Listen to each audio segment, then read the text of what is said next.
The old-timers in Cedar Falls always said that some stories are too wild to believe, even when they're staring you right in the face. But on a rain-soaked morning in early November, when former Marine Jake Morrison stumbled upon something that would shatter everything he thought he knew about second chances, those same old-timers would finally understand that sometimes the most impossible miracles happen to the people who need them most. What he found chained to that rusted fence post would not only save a life, it would transform an entire community and prove that even the most broken souls can find their way back to hope. Before we dive into this incredible story, let us know in the comments where you're watching from. And if this story touches your heart, don't forget to hit that subscribe button. You won't want to miss what happens next. The morning rain fell steady over Cedar Falls like tears from a grieving sky, and Jake Morrison pulled his worn army surplus jacket tighter against the November cold as he walked the perimeter of the old Henderson property. At 35, Jake had the alert posture of a man who'd spent years scanning for threats, fixing what was broken under fire, and keeping others alive in impossible conditions. His broad shoulders carried invisible weight, and the shadows under his brown eyes spoke of too many sleepless nights, replaying memories he couldn't erase.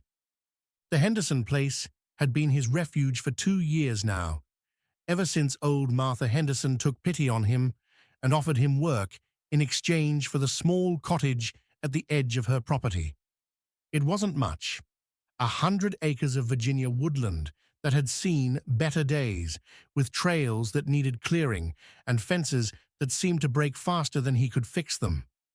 But for a man with nowhere else to go, and nightmares he'd rather forget, it was salvation, wrapped in solitude and morning runs. Jake had been walking these same paths since dawn, checking for storm damage from the night's downpour. The work was solitary and repetitive, exactly the kind of routine that kept his mind from wandering to darker places. He carried his military-issue multi-tool, the metal worn smooth from years of use, and stopped every few hundred yards to clear fallen branches or check fence posts loosened by the rain.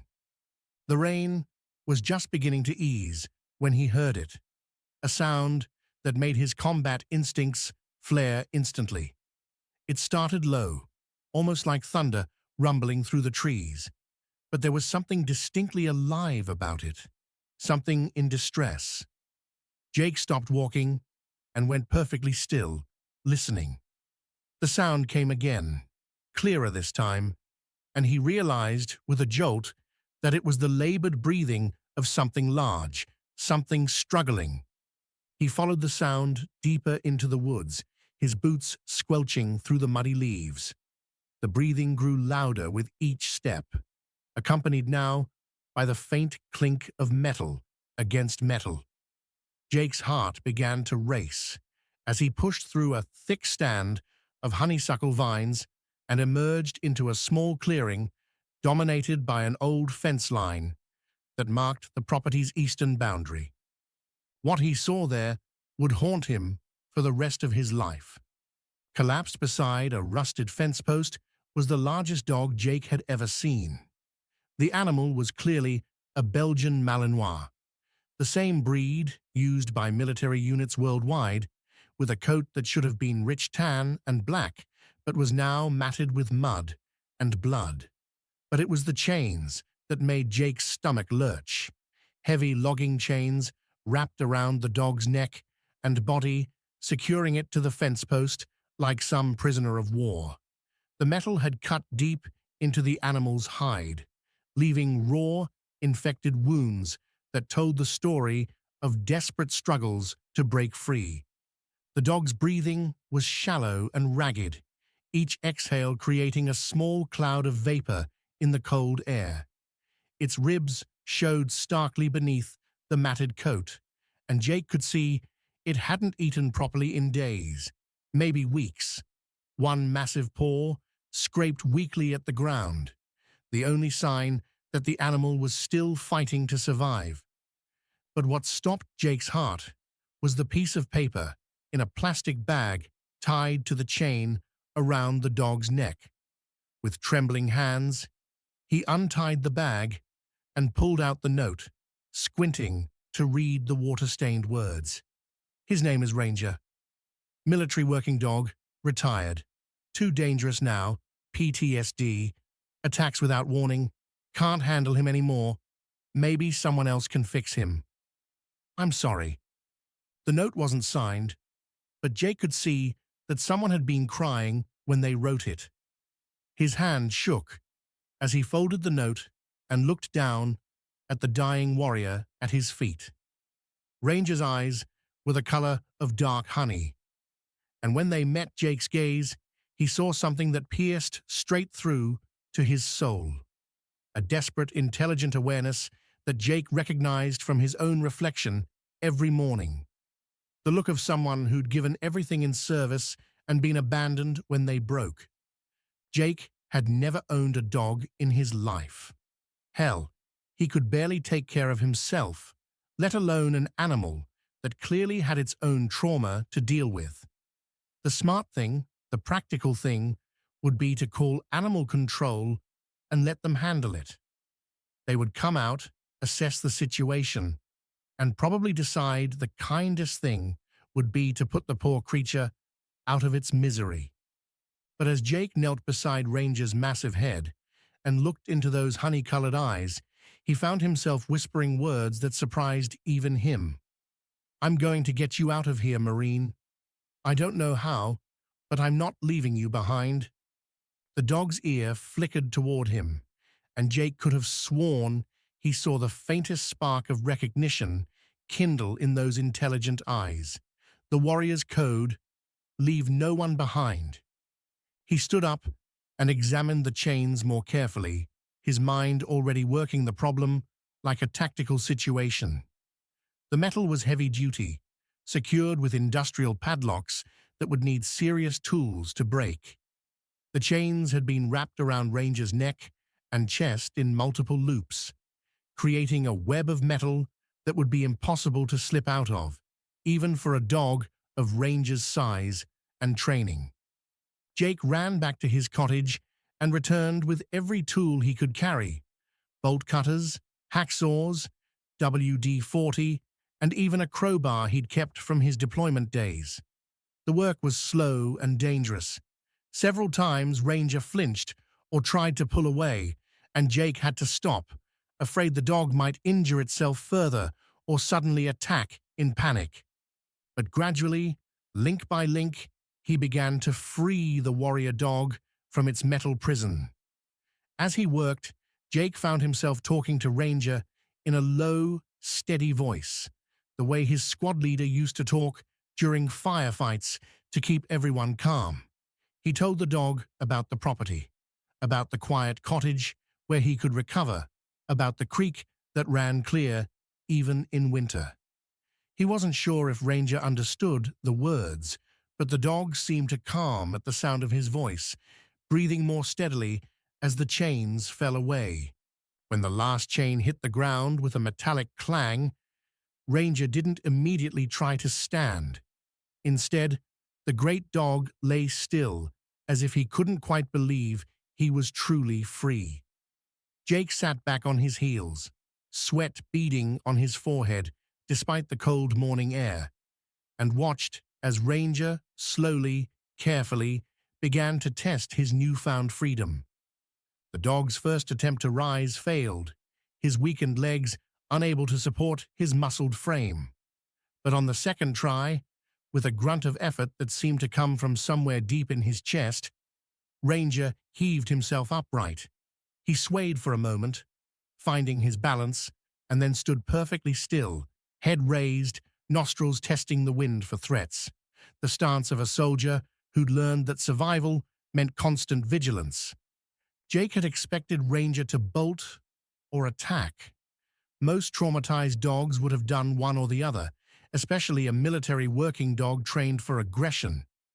Instead, Ranger turned that noble head toward him and took a single, careful step in his direction. Then another and another, until he stood close enough that Jake could feel the heat radiating from the dog's body. Very slowly, Jake raised his hand toward Ranger's muzzle, ready to pull back at the first sign of aggression. The dog didn't flinch or show teeth. Instead, he lowered his great head and allowed Jake to touch the soft fur behind his ears, his honey eyes never leaving Jake's face. In that moment, something passed between man and dog, an understanding, a recognition, a mutual acknowledgement of two warriors who had both known abandonment and were ready to trust again, cautiously. "Come on, Ranger," Jake said softly. "Let's go home." The walk back to the cottage should have been simple. It was less than half a mile through fairly level terrain. But Ranger's condition was worse than Jake had initially realized. The great dog could only manage a few dozen steps before needing to rest, his breathing becoming labored with even minimal exertion. More than once, Jake found himself wondering if he was watching a noble warrior's final march, rather than a rescue. But Ranger refused to give up. Every time he stumbled, he caught himself. Every time he had to stop and rest, he would look at Jake with those remarkable eyes and then push forward again. It took them nearly 2 hours to cover what should have been a 10-minute walk. When they finally emerged from the forest and Ranger saw the cottage spread out before him, something changed in the dog's posture. His ears pricked forward slightly, not in aggression, but in interest, and Jake could have sworn he saw recognition in the animal's gaze. Not of this specific place, but of what it represented. Safety, shelter, a defensive position, a place to regroup and heal. Getting Ranger settled required every bit of field ingenuity Jake could muster. The cottage's back porch hadn't housed an animal in years, but it was enclosed and could be secured. Jake spent the rest of that first day reinforcing the screening, spreading blankets and towels for bedding, and rigging up a water station using camping gear from his deployment pack. Ranger stood in the center of the porch, watching Jake work with the patient alertness of an animal who understood that good things sometimes took time. Occasionally, he would move closer to investigate what Jake was doing, his paws making soft sounds on the wooden floor, but he never got in the way or showed any signs of the aggression his previous owner had warned about. When Martha Henderson returned from her weekly trip to town that evening, she stopped dead in her tracks at the sight of the massive military dog standing peacefully on her cottage porch. At 68, Martha had seen enough of life to know that surprises usually meant trouble. But when Jake explained how he'd found Ranger chained in the forest, the elderly woman's weathered face softened with something Jake had rarely seen there: understanding. "My husband was in Vietnam," Martha said quietly, reaching slowly toward Ranger. The dog sniffed her hand carefully before allowing her to pet him. "Came back different. Took years before he could trust again. This dog's the same, isn't he? He's seen too much." Jake felt a tightness in his chest at the old woman's words. He had been afraid that Martha would be angry about the unexpected addition to her property, maybe even demand that Jake find somewhere else for Ranger to go. Instead, she was looking at the great dog with something approaching recognition. "Jake," Martha continued, her voice taking on a more serious tone, "taking care of an animal like this isn't going to be easy. He'll need special care, probably medication for those wounds, definitely therapy to deal with whatever trauma he's carrying. Are you sure you're ready for that?" Jake looked at Ranger, who was now lying down, those honey eyes half closed in what looked like the first real rest he'd had in days. The dog's ribs still showed through his coat. The wounds on his neck were infected and angry, and Jake had no idea what psychological damage might surface once Ranger recovered physically. By any practical measure, taking on Ranger was probably the worst decision he could make. "I'm sure," Jake said simply, and he meant it with every fiber of his being. He couldn't save his squad members who didn't make it home, couldn't undo his own trauma, but maybe he could save this one warrior. The first week was touch and go. Dr. Sarah Chen, the local veterinarian who specialized in working dogs, made emergency visits every other day to check Ranger's wounds and monitor his condition. She was a no-nonsense woman in her 40s who had treated military dogs at Walter Reed before moving to private practice, and she didn't sugarcoat the situation.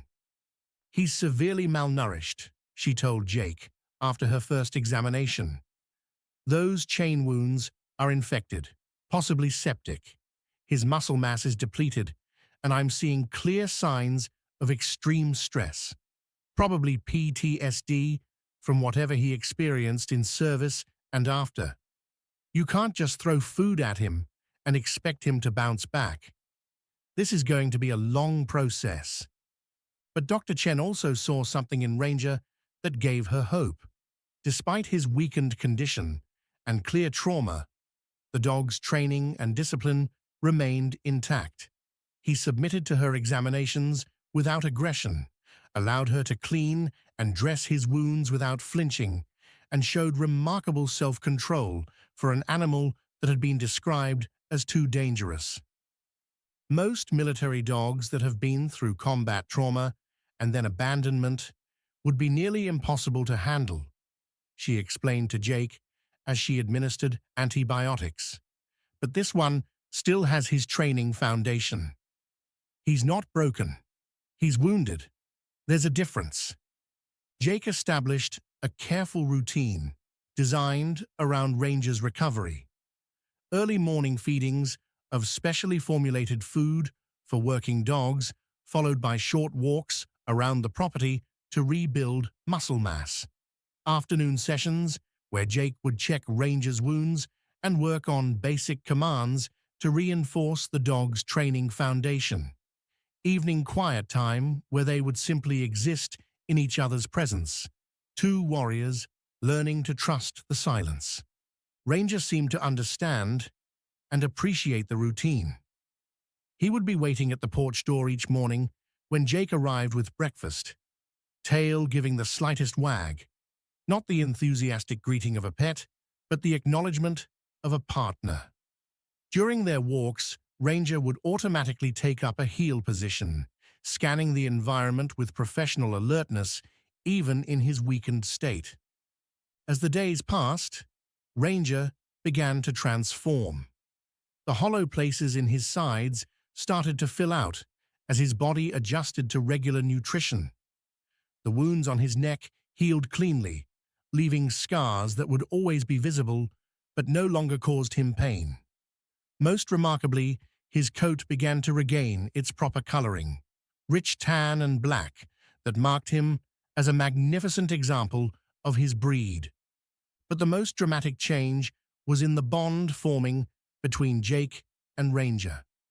The dog began to anticipate Jake's movements, positioning himself strategically to maintain visual contact. When Jake sat on the porch steps in the evening, Ranger would lie beside him, close but not touching, maintaining professional distance while clearly wanting proximity. And sometimes, late at night, when Jake woke from his own nightmares, he would find Ranger watching him through the screen door, those honey eyes reflecting understanding no human could provide. One morning in early December, Jake arrived at the cottage to find Ranger exhibiting a behavior he hadn't seen before. The dog was pacing the porch, clearly agitated, whining softly and pawing at the door. When Jake opened it, instead of waiting for permission as he usually did, Ranger pushed past him and began searching the property with intense purpose. Jake followed, concerned that Ranger might be having some kind of episode. But as he watched the dog work, and it was clearly work, not random behavior, he realized what was happening. Ranger was clearing the property, checking for threats, establishing a perimeter. His military training had kicked in, and he was doing what he'd been trained to do: protect and serve. When Ranger completed his circuit and returned to Jake's side, sitting at perfect heel position and looking up expectantly, Jake felt tears sting his eyes. For the first time since finding him, Ranger wasn't just surviving. He was ready to work again, ready to have purpose. Word about Ranger spread through Cedar Falls with the speed that news travels in small communities. But unlike Goliath's story of gentle healing, Ranger's story carried a different weight. It was about service, sacrifice, and the warriors who protect, but sometimes can't protect themselves. Some visitors came out of curiosity, wanting to see a real military working dog. But others came with more complex motivations. Tom Bradley brought his 16-year-old son Marcus, who had been talking about enlisting after high school. Marcus was a good kid, but naive, filled with video game fantasies about military service. When he saw Ranger's scars, saw the way the dog's eyes constantly scanned for threats even while resting, something in the boy's understanding shifted. Ranger seemed to sense the boy's innocence. He allowed Marcus to sit beside him, then did something Jake had never seen. He performed a modified demonstration of his training. Down, stay guard, search. Each command executed with precision, despite his still recovering body. But it was the way Ranger's eyes never stopped watching, never fully relaxed, that made the real impact. "He can't turn it off, can he?" Marcus asked quietly. "The war, it's still with him." Jake nodded. "Every day. That's the price of service sometimes." Marcus left that day with a more complex understanding of what military service really meant. He still enlisted 2 years later, but with eyes wide open, prepared for the reality rather than the fantasy. The real breakthrough came when other veterans started showing up. First was Miguel Santos, who'd lost his left leg to an IED in Afghanistan. He'd heard about Jake finding Ranger and wanted to see for himself. When Miguel sat down in the yard, Ranger immediately moved to his left side, the vulnerable side, and positioned himself as coverage. It was tactical positioning, one warrior protecting another's weakness, and Miguel broke down crying. "He knows," Miguel whispered. "He just knows." After that, veterans began coming regularly. Some were from Vietnam, others from Desert Storm, Iraq, Afghanistan. They would sit with Ranger, not talking much, just existing in shared understanding. Ranger seemed to recognize each of them as fellow warriors, offering not the gentle comfort Goliath provided, but something different: solidarity, shared vigilance, mutual recognition of what they'd all endured. One particularly powerful moment came when a female veteran named Ashley arrived. She'd been a dog handler in Afghanistan and had lost her military working dog to an IED. The guilt had been eating her alive for 3 years. When she saw Ranger, she froze, unable to approach. Ranger studied her for a long moment, then did something extraordinary. He performed a perfect military crawl, a tactical movement used to approach under fire, until he reached her feet. Then he sat at attention and offered his paw. The formal greeting military dogs are trained to give their handlers. Ashley collapsed to her knees, sobbing as she held Ranger. "I'm sorry," she kept saying. "I'm so sorry I couldn't save him." Ranger placed his head on her shoulder and stayed perfectly still while she cried, providing the absolution no human could give: forgiveness from one military dog for the loss of another. Dr. Chen watched these interactions with professional interest. "I've never seen anything like this," she told Jake during one of Ranger's checkups.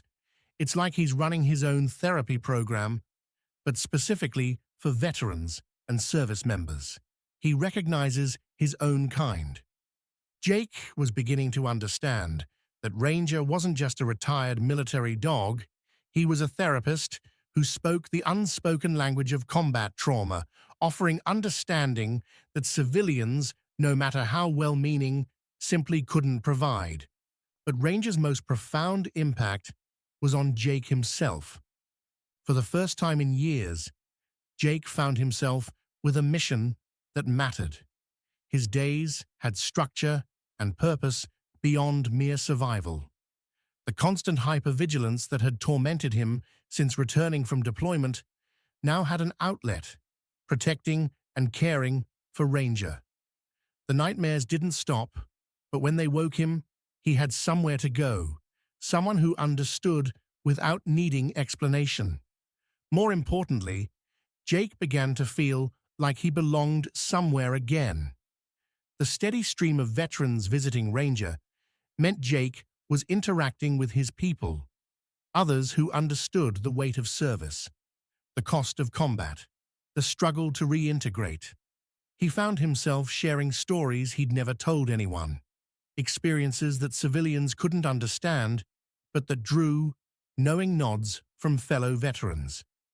One evening in January, as Jake sat on the porch with Ranger beside him, watching the sun set over the Virginia hills, he realized something had shifted inside him. The crushing weight he'd carried since his last deployment hadn't disappeared, but it had become bearable. He had a purpose again, a mission that mattered, a partner who understood.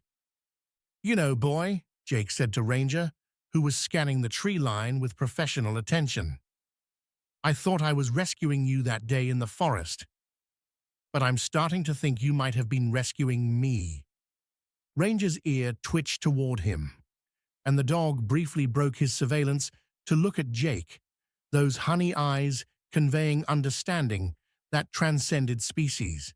Then he returned to his watch, but shifted slightly closer to Jake, maintaining tactical spacing while offering companionship.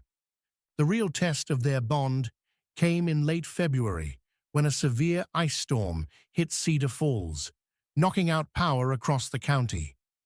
Jake was at his cottage when he heard a crash from the main house. Racing over, he found that a tree had fallen through Martha's roof, and the elderly woman was trapped in her bedroom. Before Jake could even assess the situation, Ranger was in action. The dog navigated the debris with tactical precision, reaching Martha and staying with her while Jake worked to clear a path. When Jake needed both hands to move a beam, Ranger positioned himself to support Martha, letting her lean on his strong back. But the most remarkable moment came when Jake realized Martha was going into shock from the cold. Without any command, Ranger lay down beside her, pressing his warm body against hers, sharing his body heat, while Jake continued working to free her. The dog, who had been labeled too dangerous, was now quite literally keeping an elderly woman alive through tactical application of field medical training. When paramedics finally arrived, they were amazed to find Martha's core temperature stable despite the freezing conditions. "That dog saved her life," one of them said. "No question about it." The incident made the local news, and suddenly, Ranger's reputation shifted from that military dog with PTSD to the hero dog who saved Martha Henderson. The story spread beyond Cedar Falls, and Jake started receiving calls from veterans organizations, therapy programs, and military support groups. One call changed everything. Colonel James Patterson, retired, ran a non-profit that provided service dogs to veterans with PTSD. He'd heard about Ranger and wanted to visit. Jake was nervous, He had no formal training in therapy dog work, and Ranger certainly hadn't been through any civilian service dog program. But when Colonel Patterson spent a day observing Ranger work with visiting veterans, his assessment was surprising. "What you have here," he told Jake, "isn't a service dog in the traditional sense. Ranger is something else, a peer support specialist who happens to be a dog. He doesn't provide service. He provides understanding. That's rarer and more valuable than you might realize." The colonel proposed something that would change Jake and Ranger's lives, establishing a formal program that paired retired military working dogs with veterans, creating a healing environment where both could recover together. The dogs would live with veteran handlers, but also work in therapy sessions, support groups, and transition programs. Jake looked at Ranger, who was watching the conversation with his usual vigilance. "What do you think, Marine? Ready for another mission?" Ranger's tail gave a single, purposeful wag. Affirmative. Within 6 months, the Warrior Companions program was officially established. Martha Henderson donated 10 acres of her land for facilities. The local VFW raised funds for construction. A national veterans charity provided grants for operations. And at the center of it all were Jake and Ranger, the broken Marine and abandoned military dog who had saved each other. The program grew beyond anything Jake had imagined. Retired military working dogs from across the country were brought in, each carefully matched with a veteran handler who understood their training and trauma. The dogs weren't retrained as traditional therapy animals. Instead, they were allowed to be what they were, warriors in recovery, offering understanding that no amount of civilian therapy could provide. Jake kept careful records, and the results were remarkable. Veterans who hadn't been able to leave their homes in years found the courage to go out with their military dog partners. Suicide rates among program participants dropped to nearly zero. Veterans who had been unable to hold jobs found purpose in caring for and working with their dogs. But the numbers couldn't capture the real transformations. Jake saw it in the Marine who hadn't spoken in 2 years, suddenly giving commands to his dog partner. He witnessed it when a Navy pilot, who'd been grounded by panic attacks, flew again after months of working with a retired Air Force security dog. He felt it himself every day as he and Ranger continued their work. 5 years after finding Ranger chained to that fence, Jake stood in the main training area of the Warrior Companions program, watching as Ranger worked with a young soldier who'd lost both legs to an IED. The soldier was learning to walk with prosthetics, and Ranger was beside him, matching his pace perfectly, ready to provide support if needed, but never making the soldier feel helpless. Dr. Chen, who had become the program's chief veterinarian, stood beside Jake.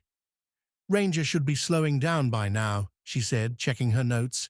"He's probably 10 or 11 years old, been through combat, trauma, abandonment. But look at him. He's stronger than ever." Jake nodded, watching Ranger work. "He has a mission again. That's all a warrior really needs." That evening, as Jake completed his final rounds of the facility, checking on the dogs and their handlers, he found Ranger waiting for him at their usual spot, the porch of the original cottage where their journey had begun. The great dog stood at attention when he saw Jake approaching, then relaxed into the easy companionship they'd developed over the years. Jake sat down beside Ranger, and for once, the dog broke protocol. He leaned against Jake, his solid weight a comforting presence, and let out a deep sigh that seemed to release years of tension. Jake wrapped his arm around Ranger's shoulders, feeling the strong heartbeat of his partner, his brother in arms, his savior. 5 years ago, Jake said quietly, "we were both broken. abandoned, written off as too dangerous to save. Tonight, we're running a program that saved hundreds of lives, human and canine.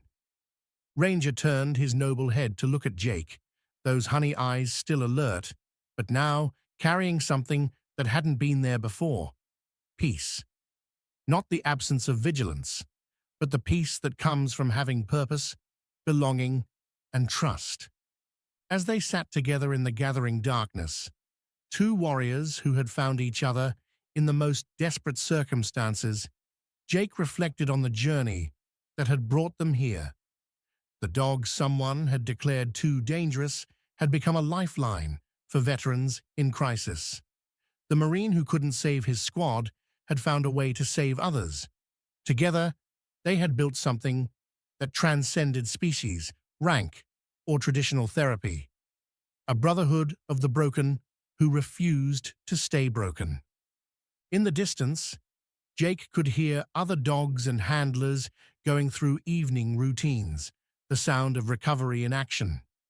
Ranger's ears tracked the sounds automatically, never fully off duty, but his body remained relaxed against Jake. "Thank you," Jake whispered, as he had countless times over the years. "Thank you for not giving up. Thank you for trusting me. Thank you for showing me that warriors don't have to fight alone." Ranger turned and, in a rare display of affection, licked Jake's face once, a gesture that in military dog language meant understood and acknowledged. Then he returned to his watch, honey eyes scanning the darkness, protecting the kingdom of healing they had built together with nothing more than trust, discipline, and an unbreakable warrior's bond. This incredible story of Ranger and Jake proves that sometimes the most broken warriors are capable of the most extraordinary service. If this story moved you, please hit that like button, share it with someone who needs to hear this message of hope, and subscribe to our channel for more amazing stories of second chances and unexpected miracles. Let us know in the comments below what part of Ranger's story touched your heart the most. Your support means everything to us and helps us continue sharing these life-changing tales.